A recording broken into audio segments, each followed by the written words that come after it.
Setting up your LIZN Hearpieces is simple, allowing you to start experiencing enhanced sound clarity right away. There are two key options for pairing your hearpieces, through the LIZN app or as a regular Bluetooth earphone like any other Bluetooth device. In this video, we're going to focus on connecting them via the LIZN app on your phone. We recommend starting with the app for the best experience. The app will enhance your use of the LIZN Hearpieces and ensure that you always have the latest software version installed. Okay, let's begin by downloading the LIZN app on your smartphone. You can simply scan the QR code and then follow the instructions on your phone. The LIZN app is made to help you start using your LIZN Hearpieces, including helping you connect your LIZN Hearpieces via Bluetooth to your phone.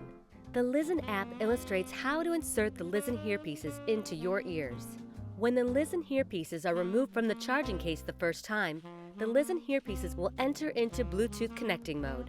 If your LIZN Hearpieces don't enter Bluetooth connecting mode, or you have already connected them to another device, Bluetooth connection mode can be started by a single tap and a subsequent hold on either the left or right LIZN Hearpiece. The LIZN app will show a list of available LIZN Hearpieces ready for connection, and after selection, the LIZN app will set up the connection. Once connected, you can customize your settings, switch between LIZN and earphone mode, adjust your profiles, and adjust your hearpieces for a more personalized and controlled experience. And that's it. You're all set up and ready to enjoy your LIZN Hearpieces with personalized settings for a truly enhanced listening experience. LIZN. Be present.